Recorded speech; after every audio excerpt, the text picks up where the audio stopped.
Halo semuanya, selamat datang di segmen analisa. Lagi dan lagi ada kejadian yang melibatkan oknum dari polisi, tepatnya adalah dari Brimob, anggota Kompi 1 Batalion C pelopor Satuan Brimob Polda Maluku, yang dugaannya membuat dua sepasang kakak beradik itu terjatuh dari motor dan salah satunya langsung menghembuskan nafas terakhir di lokasi kejadian. Apa yang melatar belakangi kejadian ini? Bukannya justru malah mereka itu melindungi masyarakat, tapi kok justru malah menjadi penyebab musibah ini. Bahkan keluarga dari korban pun datang ke kantor Brimob setempat. Mereka berdemonstrasi menuntut keadilan untuk putranya. Ini kakak beradik berusia 14 dan juga 15 tahun. Yang satu itu berpulang, yang satu lagi dirawat di rumah sakit dengan kondisi yang masih cukup prihatin, bagian tubuhnya patah tulang, teman-teman. Dan kejadiannya seperti apa? Apakah ini adalah hal yang wajar dilakukan oleh seorang anggota Brimob, ataukah ini betulan pure karena kearogansian dari oknum-oknum saja? Kita bahas adalah kronologi awalnya apa yang sebenarnya terjadi. Kejadiannya diawali di hari Kamis 19 Februari 2026 di Simpang Jalan RSUD Maren Ninoho Renuat, Desa Fiditan, Kota Tua, Maluku. Jadi kakak beradik ini atas nama Arianto Tawakal, adik yang berpulang, merupakan siswa SMTSN 1 Maluku Tenggara dengan kakaknya yang bernama Nasri. Nah, pada saat kejadian tersebut, pagi hari, mereka tuh mengaku baru aja selesai sholat subuh dan mungkin namanya anak muda, mereka jalan-jalan terlebih dulu di pagi hari itu. Nah, mereka bilang bahwa sebenarnya pada saat kejadian tersebut lagi berada di jalanan yang turun. Makanya motor mereka dalam kondisi yang lumayan ngebut. Nah, pada saat itu dia berpapasan lah dugaannya dengan Bribda Masya Siahaya yang pada saat itu menurut keterangan sang kakak itu nggak ngerti, tiba-tiba dia lompat dari motornya kemudian langsung mukul dengan helm dan mengenai sang adik yang saat itu sedang diboncengnya. Karena kejadian tersebutlah ngebuat sang adik itu terjatuh, kemudian sempat terseret beberapa meter dari motor dengan kondisi jalanan yang seperti itu. Itulah yang menyebabkan video yang viral di mana ada banyak noda merah di mana-mana. Tetapi kan menurut keterangan dari sang kakak, Nasri Karim, dikatakan bahwa di sini pada saat dia loncat, dia pun juga langsung melakukan hal yang sangat agresif seperti itu. Dikatakan dari sang kakak bilang begini, si terduga pelaku Bribda Masyas tuh maksa kita untuk ngaku bahwa mereka tuh lagi dituduh balapan katanya. Tapi nggak balapan kok kami. Orang kami baru aja selesai sholat subuh, kemudian kami naik motor berdua, ya udah jalanan juga lagi menurun, makanya agak ngebut karena memang lagi turunan. Tapi tidak mau mengaku, dipaksa diperlakukan hal-hal yang tidak pantas, akhirnya ya sudahlah terjadilah hal seperti itu. Setelah kondisi dari sang adik Arianto Tawakal yang begitu parah banget, itu langsung dibawa ke rumah sakit teman-teman.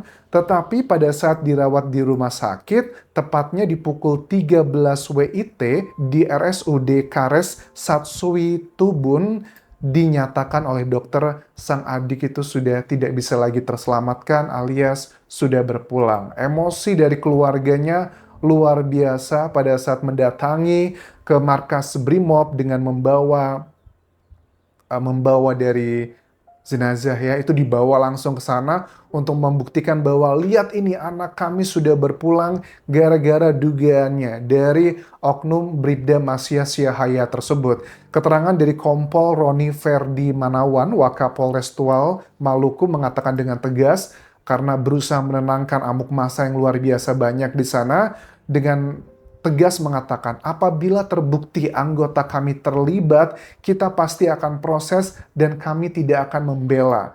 Anggota yang salah akan diproses, apalagi menyebabkan orang berpulang sampai seperti ini. Aku harap ini betulan terjadi ya, karena berhubungan dengan oknum-oknum kepolisian, sepertinya bukan cuma satu dua yang terjadi, paling tidak sebulan terakhir ini aja udah cukup banyak ya. Ini harusnya bisa menjadi salah satu ya cerminan bagi kepolisian sendiri, apa yang menyebabkan begitu banyak anggotanya yang justru malah melanggar hukum, bukan malah menegakkan hukum. Apakah sistem perekrutannya yang bermasalah? Banyak masyarakat yang menduga adanya misalnya sogok menyogok lah untuk menjadi anggota polisi dan sebagainya, bukan cuma di Polri tapi juga di institusi yang lainnya. Kalau memang ini betulan masih terjadi, kayaknya miris banget ya. Karena bagaimana mungkin mereka akan menjadi penegak hukum, tapi malah masuknya jelas-jelas melanggar hukum. Ada juga keterangan dari Irjen Pol Dadang Hartanto, Kapolda Maluku, yang mengatakan dengan tegas bahwa akan transparan, profesional, berlapis baik pidana dan juga kode etik terhadap anggota Polri yang terbukti melakukan tindakan pidana tersebut. Juga dari Kapolda Maluku meminta maaf atas kejadian ini ke keluarga korban dan juga masyarakat. Semoga ya, aku rasa sih dengan kejadian yang sebegitu banyaknya, ini sepertinya teman-teman dugaanku sih ya, lebih ke masalah kayak kearogansian dari sejumlah oknum dari anggota kepolisian. Karena memang dari sebagian masyarakat kita itu pada saat mereka memakai seragam itu ngerasa kayak superior loh, kayak ngerasa saya itu lebih tinggi derajatnya dibandingkan kamu gitu loh. Jadi ya kalaupun memang seandainya betul, mohon maaf ya, jika betul adalah kakak beradik ini kebut-kebutan di jalan raya, apakah mereka tidak bisa melakukan tindakan yang terukur di jalan raya seperti itu? Dia loncat, kemudian memukulkan helmnya, apakah efeknya bisa akan jauh lebih parah dibandingkan dari kebut-kebutan tersebut. Anggap aja mereka bersalah, tapi apakah harus sampai seperti itu? Kearogansian dari sejumlah oknum, terutama yang memakai seragam Polri di Indonesia, memang tidak bisa kita katakan hanya satu atau dua orang saja. Banyak lah ya, misalnya bukan cuma dari mereka yang memakai seragam Polri, istrinya aja yang menjadi ibu bayangkari pun juga ada yang arogan, keluarganya pun juga sama, ada yang seperti itu. Menurut aku sistem perekrutan yang dugaannya ada banyak kayak kecurangan atau sogok menyogok, korupsi, kolusi, nepotisme, itu udah kayak apa ya?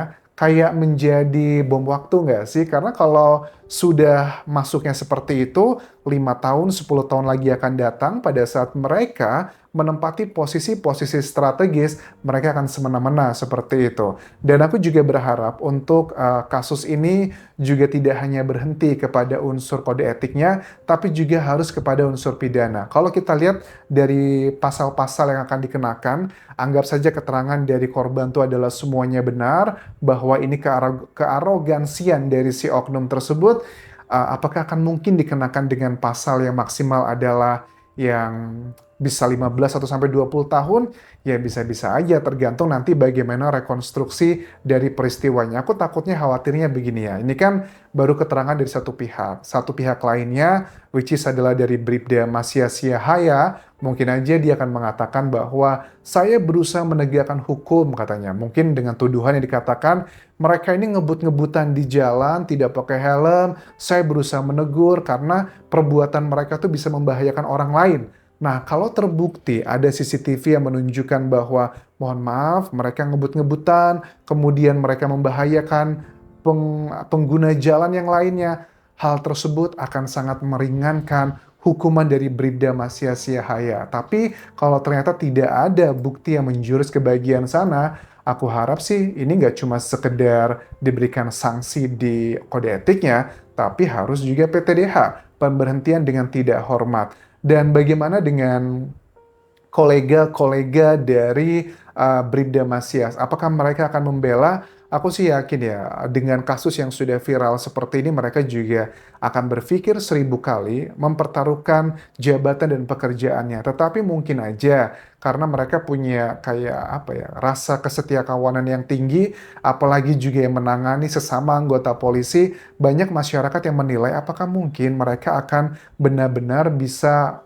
transparan dan juga profesional. Walaupun dikatakan sekarang bahwa terduga pelaku itu sedang dilakukan penahanan di Propam Rutan Polres Tual Maluku, tetapi apakah tidak menutup kemungkinan mereka nanti oknum-oknum ini akan membantu Bribda Masyas karena masalah kesetiakawanan atau senioritas dan sebagainya dengan cara membuat hukumannya ringan melalui rekayasa bukti-bukti dan sebagainya. Ini yang harus menjadi salah satu hal yang diperhatikan.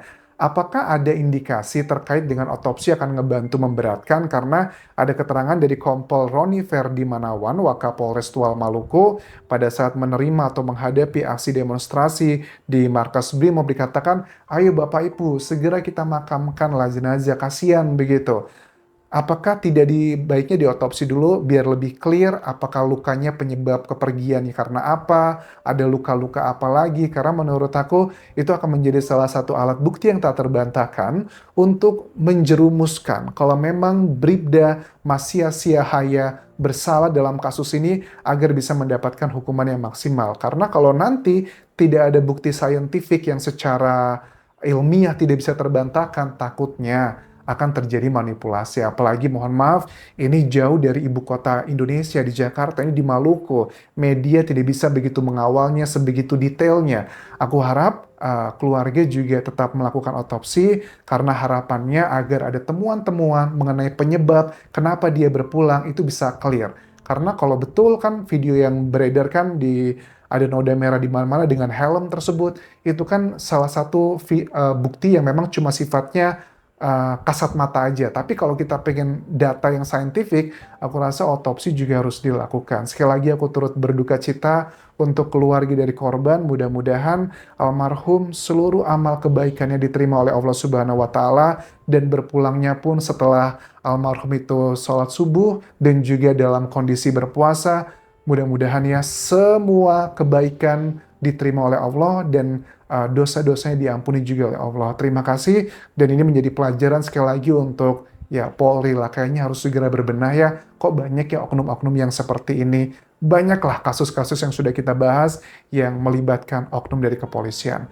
Sampai jumpa lagi di video berikutnya. Tinggalkan like dan juga komen, subscribe channel YouTube ini, follow Instagram, Facebook pageku, dan juga akun TikTok di Anjasa Sumara. Sampai jumpa.